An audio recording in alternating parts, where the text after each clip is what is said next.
Hello, PorcFest. It's great to be here again. This is my third year in a row of presenting at PorcFest, and it's always a lot of fun. This year, I'm talking about energy contracts, a powerful new approach to resolving conflict. And I want to start off with telling you a little bit about my background so you can understand where I'm coming from. My core passion is in transformation. I've been studying transformation my entire life. I started off in the field of organizational development. I have a degree, an MBA with a focus in from Boston University. I studied something called change management. And what I do is I help groups and individuals transform. And I studied those codes and I've worked in that field. I'm 53 now, and I've been doing that since my mid-20s, so a long time. And in addition to that, in my starting around 40, started expanding my toolkit to some more unusual techniques, some things that are a little bit more esoteric. I started studying Tibetan Buddhism, which gave me new tools to master the humans, particularly the human mind, which everything goes through our human mind. So it's a very important instrument. Last year, I did a talk on how to master the traps of the mind, and I find those tools and techniques endlessly useful, and very few people know them. And as I started doing those techniques, something unusual happened to me. I started to onboard tuition. I started to get connected to higher energies, and we're going to talk a lot about energy today. And those energies started guiding me to other tools. And the message was, Jonathan, these Tibetans, these techniques have been around for thousands of years, and they're ready for an upgrade. They're the ones I studied were something called Vajrayana Buddhism, which is the third turning in Buddhism. And now we're entered a new era called the fourth turning in Buddhism, where we're adding all the cool tools of the modern times with these timeless Tibetan distinctions. And the message is we can get there a lot faster. You don't have to be a cave yogi to become enlightened. And so what happened to me was I was guided to a bunch of other tools, particularly energy masters. I studied something called EpiEnergetics with Donnie Epstein, something we're going to talk a lot about today. I've also studied with a chi master named Sifu Jones, and I got into psychedelics also for a time. And these are all energy tools. And the main topic today is how can we use energy to resolve conflict? I'm like you here. I'm here to create a free and peaceful society. And at the core, if I had to say, hey, Jonathan, what is the one thing that humanity needs? If we had to get laser focused, what's the leverage point that's really going to take humanity to a new level? It's actually conflict. I actually believe if we resolve conflict together as a species more intelligently, then we're going to be a better species and we're going to get past every problem. So this talk is showing how I've combined all the tools in my toolkit, from organizational development to the energy masters, to a deep understanding of psychology is another set of tools, like conscious language is another thing I'm going to talk about a little bit, because everything kind of breaks down to energy. And so we're going to start off our talk today with some energy. And what we're going to do is we're going to use an energy exercise. We're going to start off, I'm going to give you an experience of how to charge up the room. And so we're going to use these two terms, vibrant awe and tenacious fascination. So I'm going to take my slides off for a second so you can see me how I do it. So what we're going to do is we're going to have in our left hand, we're just going to think about a time when we're in vibrant awe, like what we're doing is so amazing. We don't want to miss a moment of that. I guarantee anyone who's there live in the audience or watching this on video is going to get a distinction, a tool, an insight that's going to change their life. So I don't want you to miss it. Okay. So get vibrant awe. Just remember a time where you're like a kid in a temple and you're just taking everything all at once. You're just like in awe of like what's going on. Or maybe you're at a concert and it's like your favorite band and you just can't believe how awesome this is. So just remember, have a memory of that. Sometimes we have a muscle memory. We can make an energy shift like right away. So let's bring that in our left hand. And then in our right hand, we're just going to bring in tenacious fascination. for this length of time that you're listening to me. I want you really fascinated right here, right now, because we're going to get some insights in you that are going to lead to transformation in your life. And will insights that I'm going to give that will change your entire understanding of life and make you a better person. So I don't want you to miss anything. So vibrant awe, tenacious fascination. So what we're going to do is we're going to create an energy contract. We're going to energize the field with these energies. So just feel the awe. Wow, this has happened. This awesome experience is about to happen. And tenacious fascination. I don't want to miss anything right here. All the action, all the spiritual people say all of the magic is right here in the now. And I tell you what, they're right, especially when you know how to use energy right. When you know how to get the energetics right, the world gets a lot better. And that's what I'm here to show people. All right, let's go. Let's combine these now. Got that vibrant awe and tenacious fascination, back and forth, back and forth. So we're going to bring our hands closer and closer together, like we're going to combine them. 3, 2, 1. Oh, feel all the power there.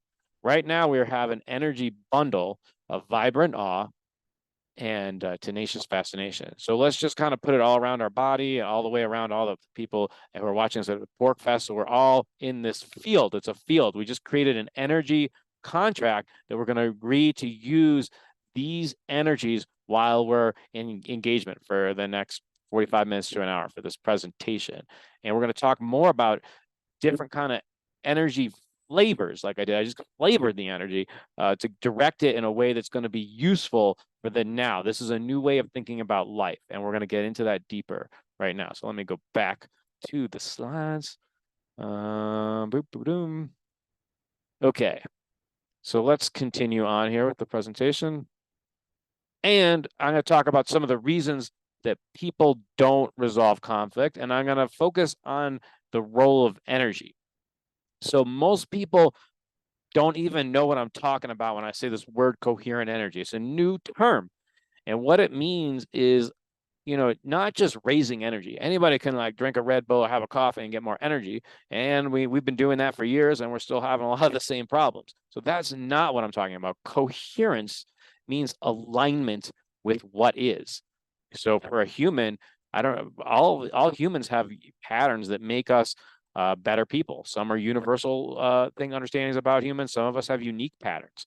And conflict has patterns. The whole understanding of change management is understanding the patterns, the best practices for us to transform. So if we get our energy up and then we direct it into the patterns, and then we even flavor the right energy, the right energetics to the process, and we stacked a whole bunch of cool things that are going to put all the momentum. Karma is just a fancy word for momentum into the right direction to resolve conflict. And I'm going to show you how to do it today. This is a game changer, folks. This is a game changer, this technology. And I do believe that the distinctions that I'm going to show you here today is going to make humanity a better species and lead to peace and multidimensional abundance. And I'm going to talk about that in depth, and you'll see at the end. So another thing about we really need to understand about why we don't resolve conflict is that we think our truth is the only truth. Not everybody. And I'm going to explain to you from an energetic perspective about why it's so. A lot of people on the planet really are stuck in one way of thinking and they can't get out of it. And it's actually an energetic that we're going to name. And when you can name something very clearly, then you can take power over it. So a lot of times people get into a conversation, a debate, an argument, and they're both of them just think I'm right and you're wrong.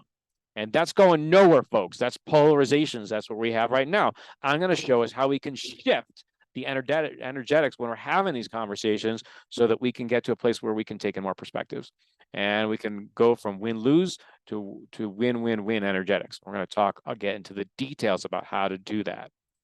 So another thing is we're going to talk about this a lot. It's one of the most important things. It's so important. I'm going to repeat it several times. Our energy state is going to determine our interpretation of reality. Just think about it, folks, like you just ate a bunch of junk food. It's the end of the day. You're feeling like poo. You're not going to have a good experience of life. Whereas, you just ate healthy, been exercising, you're with a bunch of cool people, your attention is way up and you're really energized. You're going to feel different about life. Now, that's something that seems obvious, but we don't think about that enough, folks. we need to realize that when we're in a bad energy state, we're not going to be the best version of ourselves, and the outcome's not going to be that great. And I would say to you, because of this law, all of our experiences continued by energy. So why would we ever do something important when we're in a low energy state? Okay.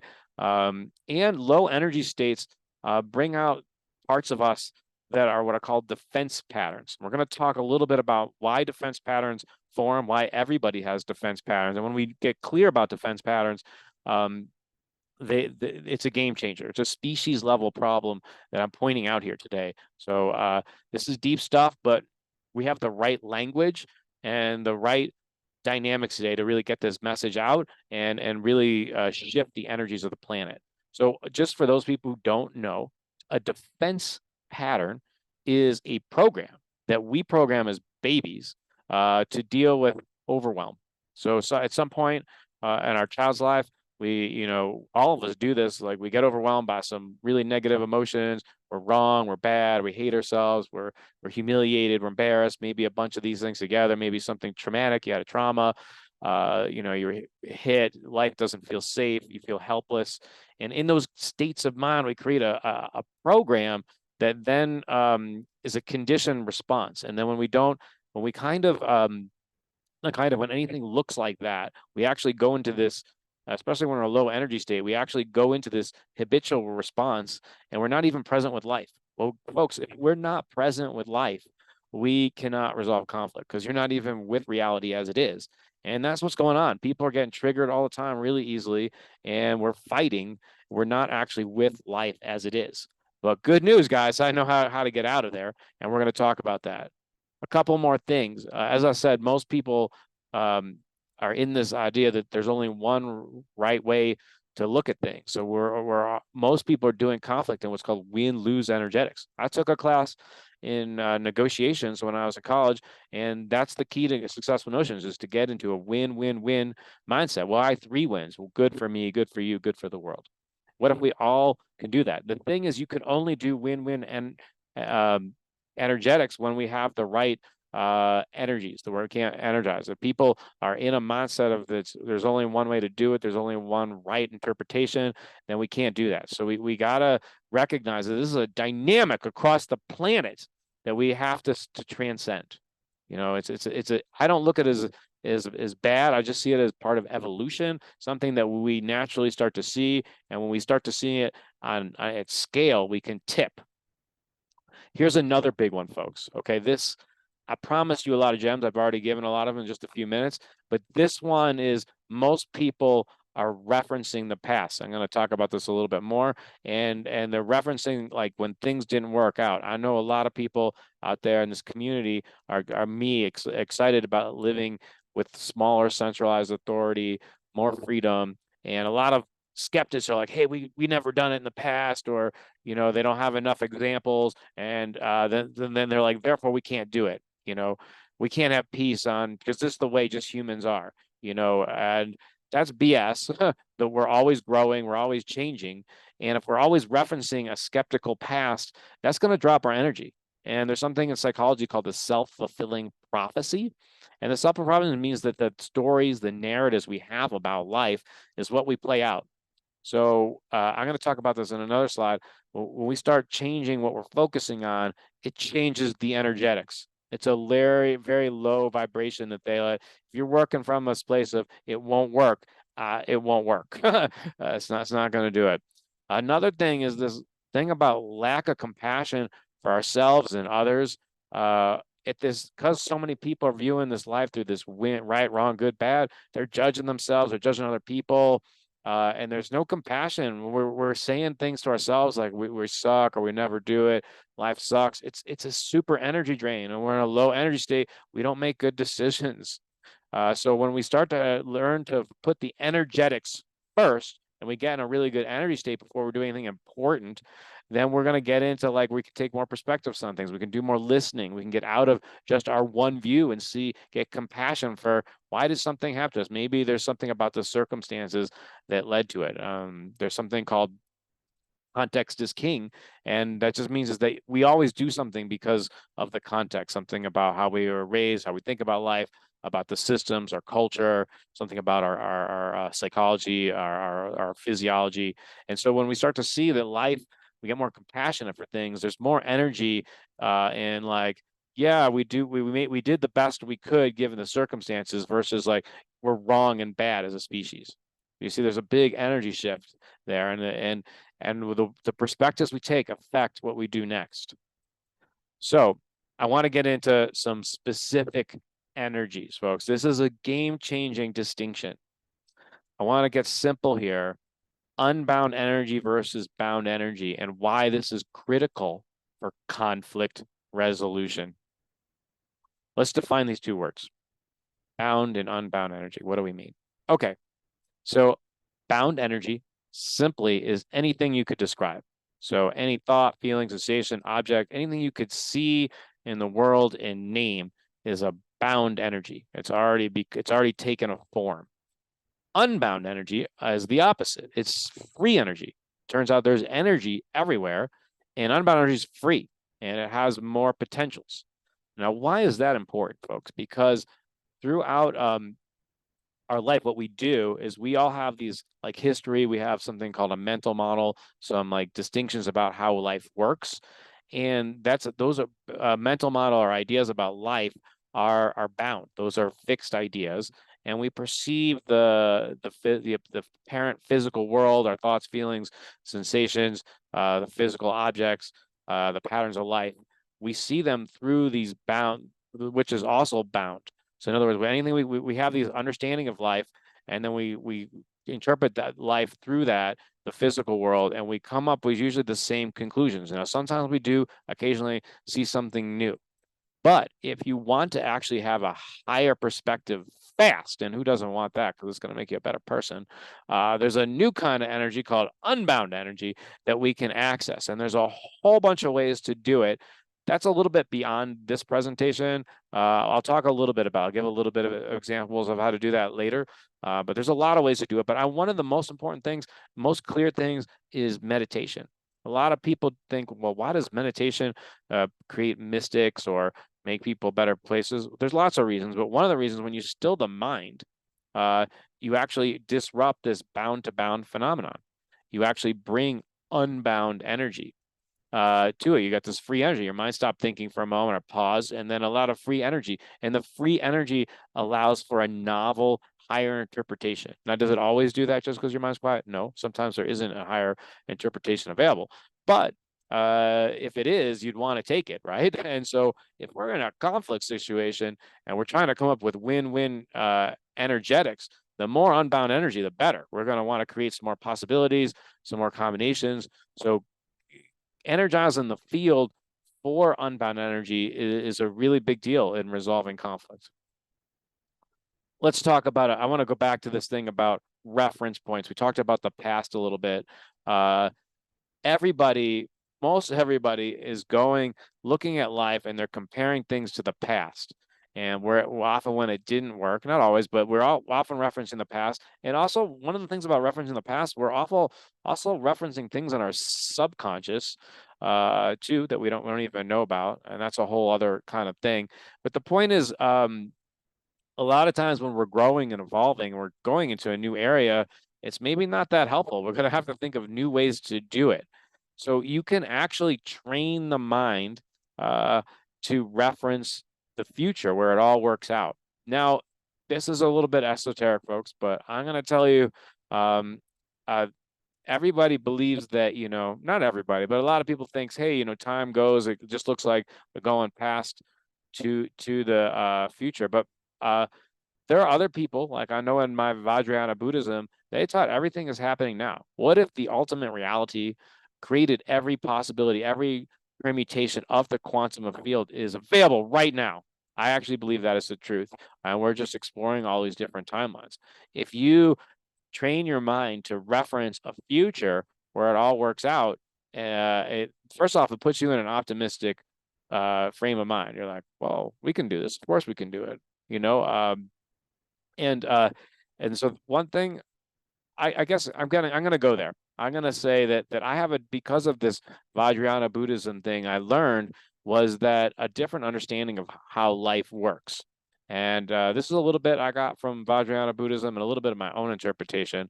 But what it showed me was that the ultimate reality hid himself within us. All the traditions talk about this trilogy of three different kinds of, Christianity. What is it? Man, the Holy Ghost, and the Father. And I'm not going to go through what they all are in every tradition, but I want to talk about why that's important and why this is really important to this what we're referencing.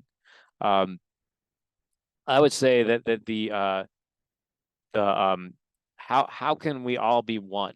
Well, if we actually look at us as being um this consciousness, like if we look at out in front of us, I talked about, I believe this last year in the mastering the traps of the mind. If we look at out in front of us and we realize all this information is coming into our mind, into our consciousness, it seems like we're kind of like all separate from each other. But what if the consciousness is the primary reality and we're all kind of these like uh multiple nodes? I believe that there's one mind, it's God's mind, and we're all nodes. God separated himself into a bunch of different souls, and we're actually parts of the divine.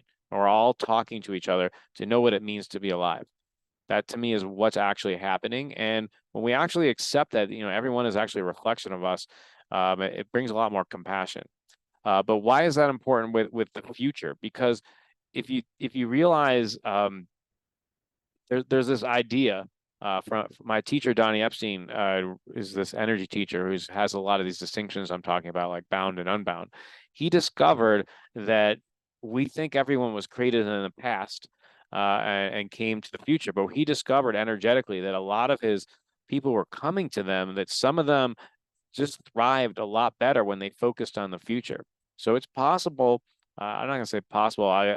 I've discovered that some people are just really more excited about looking at the future and are here to bring the future there, and they're more energized when people have this energy uh, of focusing on the future, that dream that they're here to bring to the now. They just get in a better energetic state. We all have these kind of personal energies, and I think that some people were created in the future, but I actually have noticed everyone seems to do better when they feel like it's going to work out. Now, I think just optimism alone isn't going to work it out. We're going to have to align it with real steps of transformation, but it's a critical step, because if somebody's just pessimistic and their story of it will never work out, they're just going to keep recreating it'll never work out and how it's feeling. So we really do need mindset matters a lot. And it matters a lot in your negotiations and your conflict. You got to start with everybody in the room. Let's agree. We're going to come up with some energy contract. I'm going to recommend everyone's going to commit. We're going to work it out until we come up with the best solution that works for as many people as possible. And then you start from that premise and you get as close to the ideal as you can. Doesn't mean you're always going to nail it. Sometimes it takes more time, but if you start with that's possible, you're more likely to hit something closer to it than if you start with it's not possible. So that's already a big one, folks. You really got to get that mindset down right. If everyone's just going to be around thinking it's not going to work or only one perspective is going to win, then you're going to stay stuck. So the changing the reference points to focusing on a future where it all works out is a huge ingredient, and I highly recommend you put this in your energy contracts when you're working with other people. Does that mean you will always work it out? No, but it's going to improve the chances. Sometimes there's irreconcilable differences, and sometimes that's okay too. Not every conflict's meant to be worked out, and sometimes conflicts take longer, but we can improve upon the process by starting with the perspective that it is possible, and let's explore it at first. And that's not the only thing we're doing, but that's one important energetic that you're going to want to have in your energy contracts. Great. Let's go to energy levels. Because energy is so critical, we really need a language around it. So I'm going to go over a way to talk about energy, and we're going to go over some brief definitions, and we're going to talk about how to use this in your negotiations. What I'm doing right now is I'm giving you some pieces, and then we're going to put it all together into a contract. And I'm going to give you some insights on how to use this information that will radically change your life fast. So, I mean, I guarantee that. So stick with this here. We got energy poor. Energy poor just means that, you're feeling helpless. This is not a great, I want to say that all the energies serve something, and the way you really make the most out of energy levels is to be energy aware and ask, which energy do you need in the moment. So, he's about to go to sleep, energy poor is not such a bad thing, but energy, if you're helpless, you don't feel like you can do anything about it, life, that's like really poor. And then energy low neutral, like low neutral feels like somebody who's kind of doesn't have a lot of energy for life. They feel like a victim. They're complaining. It's never their fault. It's always somebody else's fault. They're always bitching and complaining. We know people like that. We've been that before. We're always kind of muttering ourselves, life sucks or whatever. This is a low neutral state. Energy neutral's a little bit different. Energy's more flat. It's like I'm not too excited. I'm not too down either. Energy neutral's a good place to be. You're just taking out the garbage or whatever. That's a good spot. You just kind of like and winding down your day. You're doing a lot of tasks don't take a lot of energy. So energy neutral's a good spot. To just kind of get stuff, just get less stuff. It's not something you're not gonna want to do creative energy. You're not gonna resolve conflict on energy neutral because you're kind of flat. Uh, but then we get up to the higher energy levels. So then we get high neutral. We start getting our higher mind going. We can think of some more possibilities. I recommend, remember, I told you I'd bring this back to energy contracts and to resolving conflict. When you're in a conflict situation, you're going to want to be at least high neutral, where you got more possibilities.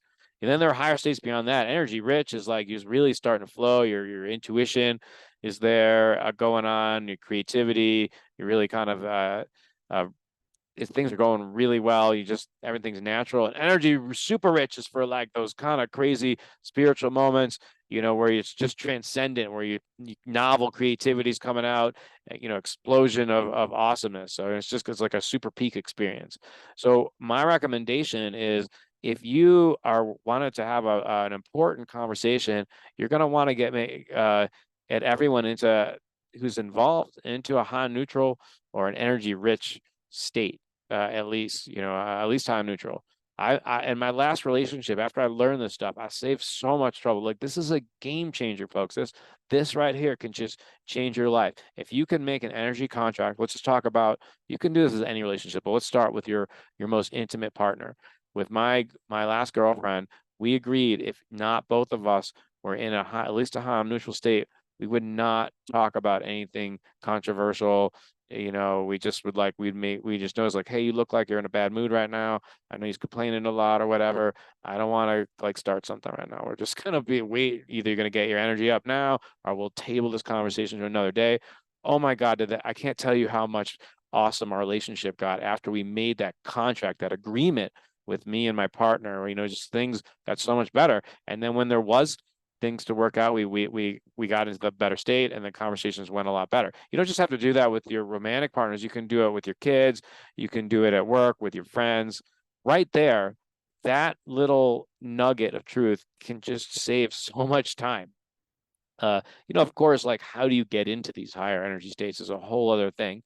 And everyone has personal formulas. I'm not going to get crazy in depth with that because it's a little bit beyond the scope of this, but I should mention later. I mean, some people, that just means exercising, get a good night's sleep, eating well. But people who have like a purpose in life tend to feel better about life. People who can resolve inner conflict, and sometimes just getting in a higher energy state. Like, I know like people with depressed, they recommend kind of working out, or just talking out your problems, and another thing. There's a lot of things you can do, supplements. There's like a lot of physical stuff, but then like meditation can give you a lot of high energy. You start learning to manage your stress. There's a lot of tools. She's a good thing. Yoga. If you resolve deep traumas and you stop suppressing things, that's another thing. So anyways, I'm just spattering a bunch of stuff out there. That's something also I teach, is how to get people's energies up consistently, like understand, like a lot of self-awareness about what your archetypes are, like what are your patterns for high energy and low energy. This is something I specialize in, but it's a little bit beyond the scope of it. But it's important to the main thing I want you to take away here is know what energy level you are. And if you have to do something complicated with conflict, it requires creativity, it's important. get into these higher energy states. Okay, we're going to do a little bit more distinctions with the energetics. So this is another way of breaking down my teacher Donnie Epstein, and this is his model, the 6 primordial energies of the universe. They are happening to us all the time, and we don't know it, and that's okay. But if we get intelligent, self-aware about these energies and how they're going on in the background, we start to become conscious of it, we can use them more intelligently. Just like the energy levels before, we're already experiencing that full range. But if we're not aware of the consequences of using an energy in a certain way, then we're just not as well off. Self-awareness, consciousness is just aware of what is. So I'm helping you to see some more of the subtle energetics and how they affect you. So let's talk about this. I want to talk about the first 3. There's 6 of them on this slide. And I want to talk about the relationship to the first 3, and because it feeds back into some things I've already talked about, but I think are the keys to change in the world. Like literally, this slide is going to show you one of the most important things. I think the main reason we're headed towards polarization and totalitarianism is because of these energies. And you're probably like, what the F? But just hang with me a little bit. I'm going to explain it to you. So the survivor is this intelligence that we all have that's on guard. It's like there in the background. It doesn't have to do anything.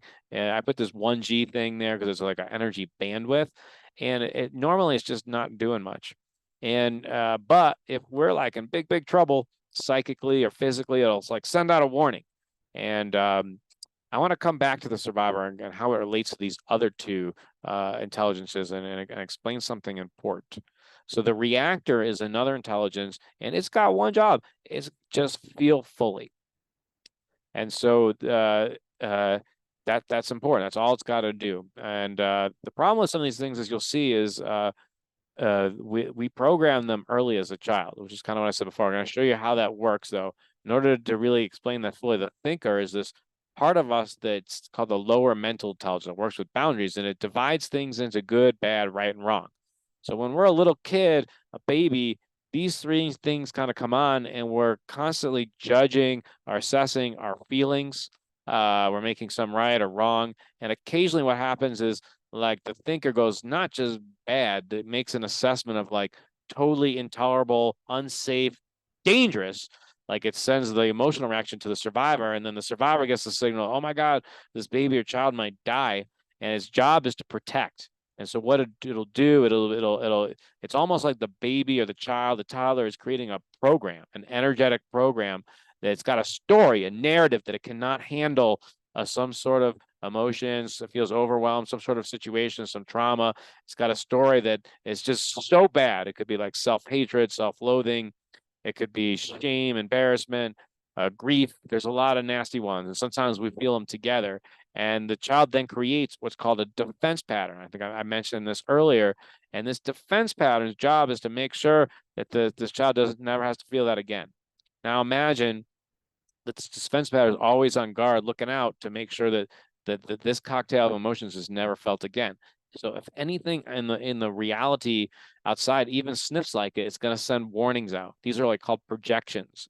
And so why is this important? This is probably, again, one of these most important things I'm going to say is think about, you got a survivor that's programmed defense pattern as a baby that adultism now using, and it's an energy hog. It takes a lot of energy to look out for these things. And if it sniffs anything out, if it doesn't even have to necessarily lead to it, goes, there's a lot of false alarms. It's just anything that even sniffs like it could go back to that thing that you have a story can't do, it will set off alarms. So a lot of people have irrational fears, and they'll go into habitual patterns just based on anything that sniffs like it. People who like this, who have reactions to things, they don't really seem to make sense. They're not even with reality. It's like a big time sabotage program. I'm going to tell you, every person on the planet has defense patterns, unless they've done the deep psycho-spiritual work to reprogram their mind. And this is the thing I specialize in. It's an energy hog. These things are an energy hog. Our species is walking around as adults with programs we made on how to use the survivor, the reactor, and the thinker as a baby, as a toddler. All these things are kind of set in the first 6 years of life. No wonder we can't get along as a species. We're stuck at this. Most people can't get past this, right or wrong, good or bad, that often, because there's these programs at the back of our mind. This is why we're stuck, folks. People can say it's other things like government, like the Federal Reserve. I'm going to make a case that there's an energetic match between this dynamic and why we have government. So I'm going to say, first off, people, they actually are, as a child, our identity gets fused because it's about safety. These defense patterns are protecting us in our worst moments. We fuse our identity with the patterns. So we have no separation. Most people don't know what this is. Unless you're really into this kind of deep psycho-spiritual work, you don't know what a defense pattern is. And that's okay. But we need to know if we're going to get past polarization, we got to see like we're polarized within ourselves. We're not actually meeting life as it is. We're running childhood programs to react to life. What if we can change that? Well, we can't. So that's a longer unwinding those things. First off, I can do it pretty fast with clients, and I'm working on getting ways for more people to do that faster. And I'm very optimistic that, with the new technologies, we're going to be able to do that as a species. We're going to talk about like even just being aware of that and learning to change the state of yourself and the people you're with during the current moments, which is what these energy contracts about, will just be a game changer all by itself. And so this is just like so important. I bet, yeah, if you can think of any like conflicts that you're kind of in now, you'll probably notice that people are not using these different intelligences wisely. Most people's survivor is overactive. It's irrational a lot. Most people's reactor also not working well. Most people, we made certain emotions wrong. We're not supposed to feel depression. We're not supposed to feel bad. And so we do everything we can to like look good all the time. It turns out that's an energy hog. If you just learn an emotion, it's no big deal. It's just a feeling. It's just energy. And the feelings just want to be felt.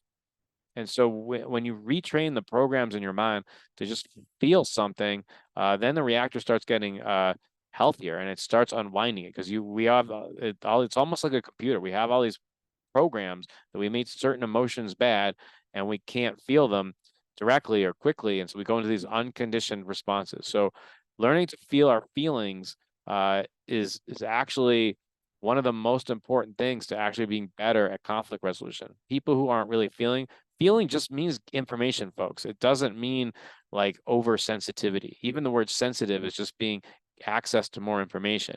It's the problem is that we have programs as a baby where we don't have like clear boundaries about like some feelings just overwhelm us, like rage is a common one, and we don't have the programs, the codes to just be with it as an energy. What if you could just feel everything, like the full range of emotions, you have access to it, and they were just energies, but they didn't have to overcome you. You could feel really upset or really happy, and you don't have to like they can just be there with as an energy in your field of awareness without you having to actually like follow through with it. That's the highest state. That's kind of like what these Buddhas, just for people who want to know a taste of what it means to be in a more enlightened person. It's actually to have a healthy relationship with the parts of life where you're not so reactive, where you can kind of take a pause and have a little bit of healthy detachment, not super detached where you're bypassing, but where you feel it enough, you can feel it, but also a little bit of critical distance so that it doesn't really overwhelm you. It's like, okay, I got this thing going on, but I know I'm the observer of it. I'm not the emotions, and I can figure out how to use it. And it turns out if you want to feel really high, you also got to feel really low. But there's a bunch of healing stuff out there that helps people feel low safer. And when we start to feel our full range of emotions, we also we have more access to our intuition, which I'm going to talk about more on the next slide. And we're also going to have we're going to be less into this right and wrong. We're going to have more possibilities, more range. So let's get into the next three intelligences. Before I do that, I wanted to just there's some questions to ask yourself, and I'll just kind of answer them. We're kind of short on time to do the Q&A today, but let's think about a conflict you're in right now and ask, how are you thinking about it? Like, which of these intelligences are you doing? if there's a lot of conflict, are you using some survival patterns? Are you feeling are you really present with it? Are you just kind of in a response? Are you just insistent that there's only one way to look at? You know, like if you're watching some video, take a pause. I'm asking, I really strongly suggest it.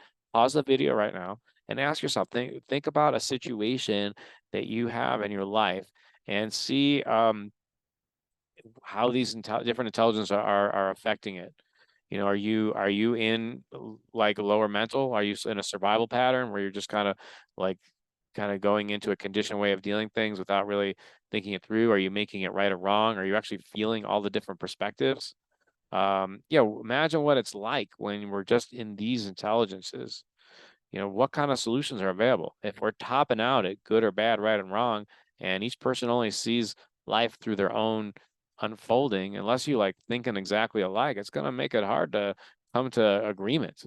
So let's just pause and think about that. Imagine we accepted that this is a phenomenon that's going on for the species, and we just grew up for a moment. We just slow down and be like, oh, wow. Oh, wow. If we learn to change our energies to these next three, which have more energy and more possibility, and just get awareness about when we're in these kind of intelligences, it would change the world. If we could make that easy to do and popular, and people it's really just more self-awareness, it would change the world like overnight. And I promised actually to talk about why I think energy is connected to centralized authority and a debt-based money.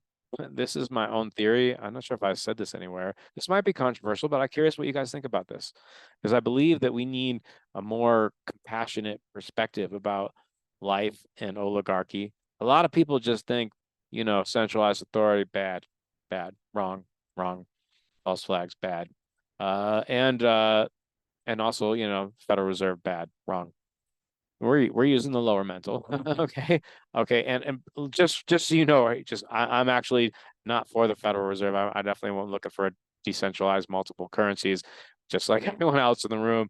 And also I'm looking for smaller government, or a volunteerist eventually when we get more developed as a species. But I also I've learned to not make it wrong. And I'm going to tell you why. This is a bit spiritual. It's about understanding the nature of reality. I'm going to go back to that slide. My understanding, and I've heard this from a lot of spiritual teachers, the inside and the outside are representations of each other, called non-dual. So my understanding of life is that, how I said the survivor, we kind of these defense patterns we programmed in an earlier life. My understanding of human history is when we were young as a species, we were killing each other, cavemen and stuff. And eventually, I think there was some part of our consciousness like, hey, this is ugly.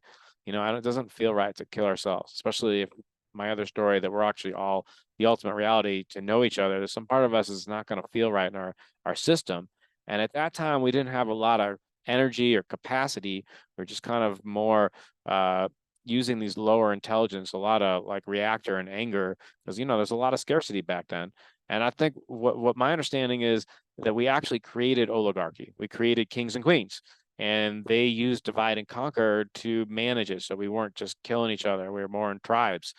And so my understanding is that this thing, we actually program certain people to have a story that it's their job to manage us. And just the way we programmed our own consciousness to understand, to manage us, to help us manage life. So we created oligarchy as a species a long time ago, 1,000 years. We forgot about it, went deep into our subconscious, just like we created these survivor programs, these defense patterns that are keeping us in these lower energetics, this in our subconscious. And to me, that they're kind of mirrors of each other. And the good news is I know how to get out of the defense patterns, and I'm going to tell you, it shows you the exact solutions for getting out of oligarchy. And it's about creating a new operating system. So I'm going to talk about next, but also I want to talk about the money piece. Look, we're in this very inefficient use of energy. We're not present with reality. We're cycling back and forth between making life wrong. It's triggering us. And people are kind of fighting. It's not an efficient use of energy. It's a scarce. We don't think there's enough energy to go around to resolve problems, to make peace, to bring abundance. So we have a scarcity money. We have this debt-based currency that's sucking the life out of us, and it's a mirror of our energetics. It's a mirror of our energetics. So if we change our energetics as a species, then we're going to have a money that's going to go along with it. This is my belief, my understanding that there's a parallel going on between the inside and the outside. So let's talk a little bit about these other energetics. What are these higher energetics? How are we going to get beyond oligarchy? So each of these energetics have more energy. So now we get to the optimizer. The optimizer is the upper mental intelligence. This is where you need a little bit of high neutral or higher. It's got more perspectives. When we are looking at using our creativity and seeing things from more perspectives, conflict resolution goes way better, like way better. There's a lot more peace in when we're using our upper mental intelligence. Again, we're talking about energy contracts here. I highly suggest that you want to have at least some upper mental intelligence going on there in order to get through conflict. You got to have that. It's gonna open up gotta win-lose dynamics and get into win-win-win. But we need more energy. We need to be intentional about this. We do not want to have important conversations if we don't have at least our optimizer up. And this is why the oligarchs work so well for them to divide and conquer. It's so easy to divide and conquer people when you're in a trigger pattern, because then people aren't present. But you get people grounded, they can feel their feelings, their presence, they can see things from multiple perspectives. They're going to see through it. They're going to see through the dynamics. But we need more energy. We need more coherent energy. We need this more optimizer. The next two intelligences I want them to talk about, like this is about this unbound energy. These are more mystical energies, and I'm here to tell people they're not irrational. They're actually very rational. This is soul intelligence. You get them. I talked about earlier the Father, the Son, the Holy Spirit, and there's other analogies like in other spiritual traditions. But like to me, the Holy Spirit, a ghost, is this soul intelligence. It's what's called our higher self. It's called the what I call it, the metacognition, the part of us that hovers above us and watches us. And when we connect to it, it can give us really intelligent guidance. All soul intelligence is this connecting to this part of us. We all have parts or aspects to us. And they're every mind is broken into parts. I don't know if people can relate to that, where inside of them they're having an internal argument. It's because they have two different parts kind of talking to each other or more, trying to work through conflict. And when you bring in this like unbound energy, and you kind of name the soul intelligence, it can give you like really insight. Sometimes it'll give you a suggestion. Sometimes it'll send you on a little bit of a journey to learn something. But it's something that we can evoke as a species to help us solve problems easier, to resolve conflict. And that's like a whole new thing. And this is something I train people in, and how to evoke soul intelligence, both for individuals and groups. And so it's also just intuition. It's a higher intuition. And it's something that's not talked about enough. A lot of people think it's woo, but it's not. It's actually just getting more of this unbound energy and directing it in an intelligent way. If you say, develop this unbound energy, and you kind of say like, hey, I need some help in this issue, the consciousness is intelligent. It'll give you an answer. The last one is getting into this divine weaver, universal spirit intelligence. This would be more like the Father, or I would call it the collective metacognition. I really do believe that there is an part of us that we're all connected to, that's giving us information and receiving information through us, and it connects us. It connects. It knows when to bring like synchronicities. That's what the Weaver does. It knows when to bring people together, and it connects to the soul intelligence.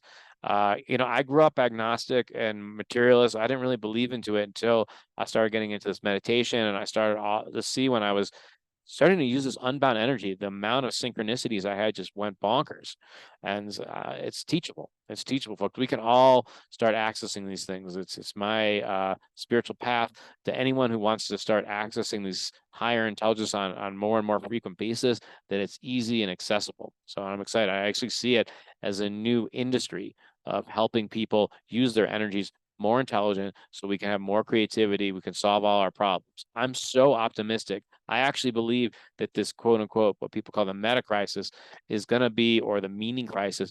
People are going to wake up. They're going to be like, it's going to be a shakeup. Like people's going to be like, I got to think about life differently. And it's going to allow other best practices like the stuff I'm talking about. They're going to start opening up to it. Because if things are going well, people aren't open to new paradigm shift ideas. And what I'm talking about here is a paradigm shift. All right, let's get a little bit more into yeah, so this last thing is for those of you who are watching on video, I'm gonna suggest that you pause and just think about these same questions before. What would it be like if you started using these other intelligence versus the other ones? But because we're pressed for a little bit of time here in New Hampshire at PorcFest, I'm gonna keep going. We're gonna get into energy contracts. We're gonna start to take all this information. Before I was just giving you like ingredients, but now we're gonna put it together. So this is energy contracts is something I created, really. My teacher, Donnie Epstein, has something called EpiEnergetics, which a lot of the information distinctions are from. And he applies it really to the individual more. And I actually have this background in space holding and change management, organizational development. And I kind of noticed, hey, I could just take these same energy concepts and I could have used it in a group or an organization. So I've gotten really inventive with it. So one thing about energy contracts is this acknowledgement. First off, energy first. If you get the energetics, the specific energies, an agreement on what those are going to be before you do anything, you could do this in all parts of life. There's really unlimited applications, but I'm first just talking about like conflicts situations. Could you even be conflicts within yourself? We're going to talk about that in a moment, or conflicts with your partner or people at work or international dialogue. Energy first. And this really is a new skill for humanity to figure out what energetics they need. It's a skill. You gotta practice with it. So it's something I teach. I'm super passionate about. I see how it's affected my life and my client's life, and I'm really excited about it. I think this energetics thing is going to fuel what I'm calling the new abundance industry. It's something that's going to lead to more and more peace, freedom, and all flavors of abundance. Why? Because we're going to get if we put the energy first, we're going to be better people. People dominate the planet, and if we have better people and we have a whole industry where we're focusing on, we're just getting better at every aspect of life. Every capacity just goes up for the humans as a species. I see this as just inevitable. Best practices spread, and this is a best practice. And so I'm really excited about the future. We're living, I believe, heaven on earth is closer than people think, and it's the scare of the meaning crisis that's going to help us start to practice new ideas. It's going to open us up to new ideas like this. Okay, so how do they work? So basically, it's kind of like what I did in the beginning, where we pick some energies. So the first thing to do is like, obviously, I was just experimenting with things. Most the people watching don't have any experience with. So if I was working with a client or with like even if it's an individual or group, I would make that like a dialogue. I'd like kind of say, okay, what do we want to accomplish today? Let's say it's a meeting or a conflict resolution, a mediation. What are we trying to accomplish? And then what norms or energies do we want to guide our dialogue and our way of being that's going to make it likely for us to be very successful, right? And so as someone who would facilitate that, I would suggest different energetics, like which intelligences we might want to use, what emotions might we want to use. There's like a whole enormous list of things you can use. That's something we're going to grow into. I have like but what you want to do is kind of get the basics first, and what kind of ways of being, like, do we want to have compassion's a good one, or like sometimes thinking about like that we're going to succeed, or optimism. We also might want to have like equanimity, so we don't get you know we can stay calm during our conversations if it's like a conflict thing, or creativity if you're doing a lot of brainstorming, or even you could break down like a conflict resolution sessions into parts. There might be a brainstorming part before what's called divergence, where you come with lots of ideas before you do convergence, where convergence might be like, let's look at some pros and cons, and whereas when you're in the divergence, the creative stage, you might bring in more like possibilities. And so if you really nail the exact energies during the whole process, the whole thing just goes way better. And so, and initially it's good to have like facilitators or people who know how to do it to lead it. So I train people on how to do this, like as a facilitator, as a leader, someone who leads meetings, someone who wants to use it, in healing. So there's almost endless things, and you can also just use it for yourself if you recognize like what part of life you're in right now, and you pick the right energies. It's like, I call it contextual being. Like, you start to recognize, oh, okay, I don't need the same energetics, when I'm like out with kids trying to have a good time versus when I'm negotiating a contract. Those are totally different situations, and so I'm going to need different energies. And so when you really get smart about that, it's just success goes way up. It's really exciting. So other kinds of things you can put intentions, emotions. It's always good to get the win-win-win energetics. We're going to move towards a world where we have more energy, where we can all win at the same time. And the more we take that story on, the more it'll become the reality. I kind of said this earlier, it might be controversial to some people. I actually believe we're all infinity experiencing itself to know what it means to be alive, and our potential is pretty much unlimited. And I could say a lot about that, but it's a little bit beyond the scope. But it's helpful to be open to, the mysteries of the universe are coming out, right? I mean, again, I'm referencing a lot of Christianity stuff because this is in the United States, and I know that's a bigger deal, but like Jesus talks about being the revelations coming back and bringing heaven to earth and being more childlike. To me, that's related to this. Like, these are revelations. These are secrets of the universe that are going to make us better people. That's going to allow us to play more. Look, folks, not only maybe there's a lot of polarization, but there's a lot of cool things happening.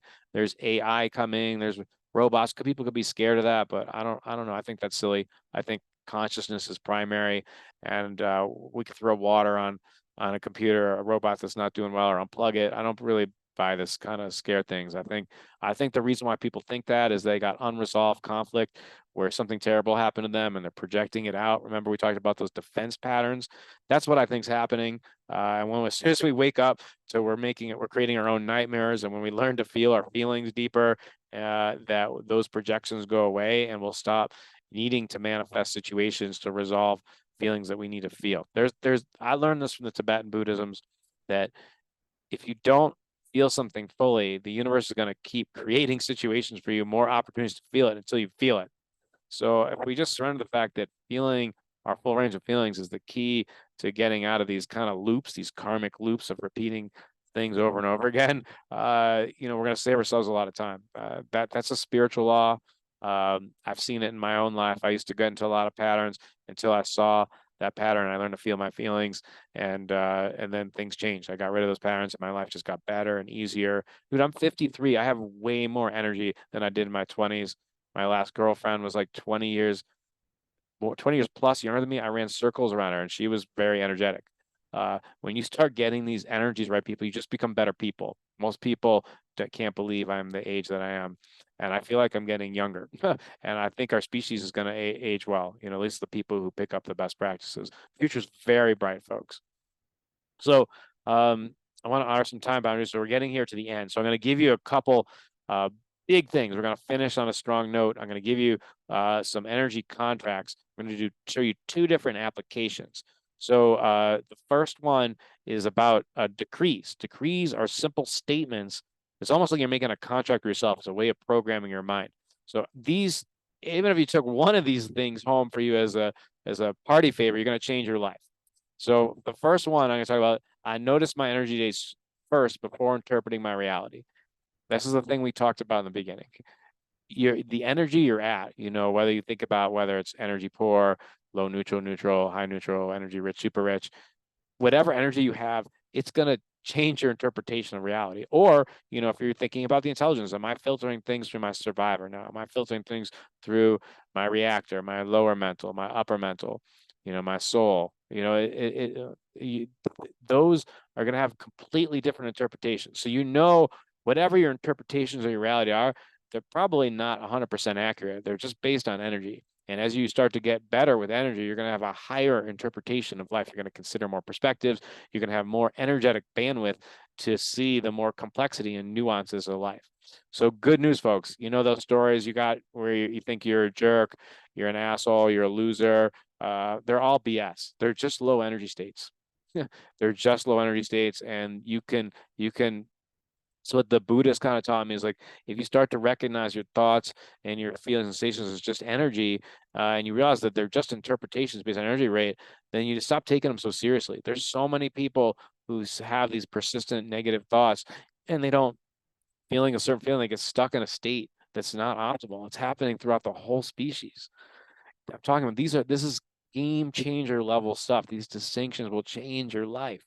And I just want to say, like, it's not just saying it once. You gotta repeat it. You gotta say these states over again, these decrees over and over again, and you gotta see the patterns for yourself. Like, start to notice, is that true? I'm a volunteerist, and I believe in something that's called the pointing out method, which is just to say that I notice this in myself. I notice it works for my students. I just like give it a try. Put it in your neutral file. Try saying these decrees. Try seeing if what I'm saying is true for you, and it'll be an easier for you to, like, if you start seeing yourself dipping in a loop that's not productive, and you start saying this first decree a lot, you'll be like, oh, my energy is just poo right now. Why don't I just do something to change my energy state, and then I won't be stuck in this kind of pattern anymore. Second one's kind of like another version of this, but I get myself into a higher energy state before interpreting my thoughts, feelings, emotions, and sensations.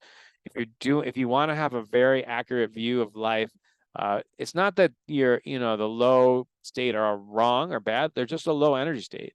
And, it's good to not make those low energy state interpretations solid. And sometimes, it's good to shift state or perspective and get more go from the right or wrong, good or bad, and get into multiple perspectives before you make any big decisions. I mean, sometimes it doesn't matter. You're choosing like which chip to get at a store or whatever. But if it's a big deal, it's a high stakes situation. This is where energy is more important. So it's not something you have to do in every second. It's really, you start to realize, let's do it in the high leverage moments. And then, as we grow as a species and as a person, you can start to use it more and more subtleties. It's a whole skill. It's a whole new way of thinking. It's a paradigm shift, really.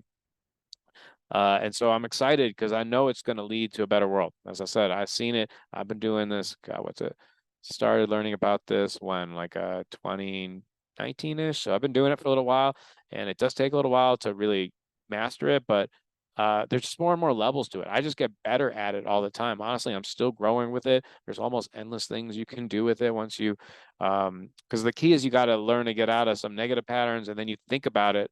Once you retrain your mind to not getting so stuck in some patterns that aren't serving you anymore, then you're like, have a lot of free energy to think about, what could I use right now? Anyways, I love teaching this stuff because it makes everybody happy and win at the same time. I love that stuff. Okay. So again, this one is about energy contract. All parties need to be in an energy state of high, neutral, or higher before tackling conflict and difficult and important conversations. So folks, these are important things. This is what we've been talking about the whole time, is really get the energy state first. I want to drill this home because it's a game changer. Feel free to take a screenshot here, spread this widely. I want to see peace and multidimensional abundance on the planet, and these distinctions help. Okay, let's finish with one more way of doing an energy contract. This is a little bit more complicated version of what we were doing in the beginning, but this might be like a good set of distinctions. I'm kind of bringing stuff from the whole presentation here. And so what I want you to do is follow along. All we're going to do is we're going to do that thing where we did in the beginning. We're going to take our hands up, and I'm going to guide us through it. So feel free to, if you want to use this, you feel free to record it, or just take this piece and use it for you, and right before you're going to do conflict with yourself or with other people. So let's walk through it slowly and then wrap up here. So in our left hand, let's focus on the future where everybody went. Just we're planting the seed in our mind. Our minds are so powerful. Again, I studied this Tibetan stuff for so long. This is so important to germinate the seed of like, yeah, we can do this. We're going to focus on the future. Imagine everybody is, whoever's involved in this situation is getting, as happy as possible. And then pick up the other hand and bring in some enthusiasm. It turns out enthusiasm helps you get up to this like high neutral energy rich. It's a really important emotion. So get excited about you're using the cutting edge techniques to make the world a better place. And we're gonna moving towards a world where we're gonna start using these more and more, and there's gonna be less conflict. We're gonna see conflict as an opportunity for creativity instead of something that's an energy suck, because we're using higher energies. So then go back and forth. You're visualizing everyone's winning at the same time, and you're psyched because not only is it going to work in this situation, but it's going to be work as a pattern throughout the whole planet. And you're going to go back and forth, and you're going to bring these two energies together, back and forth, back and forth. 3, 2, 1. Now clap your hands real hard. You got focus for the future and enthusiasm. Everyone wins goes in your left hand. And then put those two energies over, combine in your left hand, and put your right hand up. Now that we're enthusiastic and focusing on the future, we can think of a lot of possibilities. So think of a time to activate your upper mental intelligence where you just felt like really smart. You felt upper mental intelligence go bonkers, and you could really solve any problem. When you got the right energies, solving problems is a lot easier. So now let's focus on being in the future with enthusiasm and remembering a time when we're super intelligent. We're bringing that right now. We're going to go back and forth between the two hands, back and forth. And we're going to start to bring hands closer and closer together. 3, 2, 1, clap your hands. Now you've got all this energy in your left hand, and we're going to, in the right hand, we're going to bring in compassion. So compassion is just like thinking about things like help. If you're in a conflict situation, you're going to want to understand, how did somebody come to that conclusion? Like, I don't see the life the way you did, but maybe if I ask some intelligent questions, and like, can you tell me how you came to that conclusion? Why do you think that's right? And you make it a rule that everyone's going to try and understand everyone else's perspective, and by asking good questions, you're going to have much better solutions. And maybe even like ask people like, what would a great solution be, man? Maybe like what are the qualities of it, rather than like a fixed option. Start to expand the pie. So let's get compassion, and let's start to understand why each person is in this point of view. If you are being compassionate about their perspective, they're going to be more compassionate about your perspective. So everyone at the table starts agreeing. We're going to start using compassion by trying to understand. We're not going to make people wrong. We're just going to get to know, oh, that's why you think the way you do. Okay, now I know how to solve the problem. Let's just imagine that everyone's asking a lot of questions, and we're getting to know each other. It's more intimate, and this is a lot more intelligent way of doing conflict. So we're going to go back and forth. We're going to bring in the compassion with the upper mental, the enthusiasm for where everyone won at the same time, back and forth between all these energies. We're going to put them together. 3, 2, 1. Now we take this 4 energies and we put them into our left hand, and our right hand, we just bring in some creativity. Now that we've got some data about what's going on with everyone, we think about, let's bring in our creativity and think about a solution where everyone wins. And so just think of a time when you're super creative and bring that energy here. I mean, we've already got a lot of enthusiasm and upper mental, so it shouldn't be too far of a leap now to get some more creativity. Yeah, that time where the juices just flew, and you came up with cool solutions that's available to you right now. This muscle memory, the more you start activating these emotions and intelligences, you create a muscle memory where you can switch instantaneously. And it's a muscle we can all develop together. So we bring in the creativity with the enthusiasm, the upper mental intelligence, the compassion, focusing on the future. Everyone, back and forth. So they bring your hands closer and closer together. Bring all that energy in your left hand. And then in the right hand, we're going to bring grounded victory. So this is like a realistic victory where everyone got as close to the ultimate truth, where everybody wins as much as possible. And it's just grounding that. We talked about that a little bit in the beginning, but it's good to ground it into like not just some idea in our head, but now we're actually going to get to the details, the facts, the plans. We're not just going to come up with an idea. We're going to nail down like what agreements do we need to make to implement the solution so everyone wins, what communications, all the things that we need, the details, the dot our ideas. That's why it's a grounded victory, so that we can all not only come to a conclusion, but execute the decision that we make so it works for everyone. All right, so grounded victory with focus on the future, enthusiasm, upper mental intelligence, compassion, creativity, everybody's winning, grounded, victory, back and forth, put your hands closer, closer together. Great. And what you do is you just, now everybody in the group has generated this energy. They can just imagine that they're going to take their hands. Let me just get off. So just kind of like, maybe just put your hands, let me stop for a quick second and just put your hands like this. So what I was doing was just kind of going back and forth, but now we've got full range of energy that's all been clapped together. Just imagine everyone, like, maybe they'll see in a circle or whatever, and they put their hands like that and they just create a field. They just imagine that those energies are now going to dictate this field at which the conflict resolution is going to happen, and it's going to guide it. And the more you believe in it, the more it works. I've been doing this a lot. It's a muscle thing. And when you try it out at first, you might be like, oh, it's kind of goofy. But, then and you see it actually works. It just gets you in a different state, and different states lead to different conclusions. So I believe this energy contracts is going to change the world.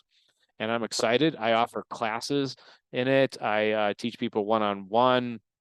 So I'll put up my website, my email, my YouTube channel. I talk about it a lot. I'm here to bring peace to the world, bringing these unique tools of how to master our energy, how to master our minds, how to know the process of transformation. What are the different steps? When we start energizing the steps of transformation with the most precise energies and the most precise tools to master our mind, because everything goes through our mind, we're going to have a much better planet. We're going to be much better people individually and collectively. I don't just work with individual patterns. I have patterns for organizational development. And so I know how to energize groups. I bring this energy stuff into organizations, to teams, to individuals, intentional communities. It pretty much affects anyone who's a human. So it's exciting. So if you're looking for something that's going to bring peace to the world, there's also going to be an epic investment opportunity, you should reach out to me. Let's talk. Because we're at the very beginning of this energy stuff. There's nobody in the world who has studied all the stuff that I have. I'm a unique being, and I'm excited to give my gifts to the world and bring it to scale. And just because it matches what's in my heart, I want to see our species flourish. And I'm just one dude. I know there's a bunch of other people who have cool stuff, but what I like about these tools is, humans run the planet.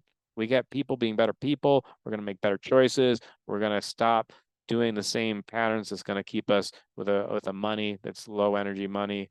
We're going to be more accountable for ourselves. We're going to be more personally responsible for our own energy and our own energetics.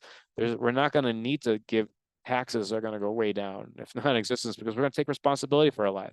If we're not taking responsibility for our own energy or our own subconscious, I know that might be a radical idea to look at what's going on in our mind, but that's the next level, folks. We want to get to, we tried a lot of things before, but this is the next level, getting responsible for our own energy, our own mind, and aligning with some patterns. There are some patterns that lead to success more than other patterns. There are some universal patterns, and if we can agree on some of those, and sure we can upgrade them as we do, but let's use best practices. I think it's just common sense, and I'm excited to be part of co-create with my beautiful fellow humans. I just have a piece of the puzzle, and I know my stuff mixes well with a bunch of other stuff. So if you got ideas about how to mix what I do with what you do, please get in touch with me. And I'm going to leave you with a slide that just has my information. So get a hold of me if you're interested in one-on-one work, or if you're at my courses, my videos. Thanks for your time. I really appreciate it.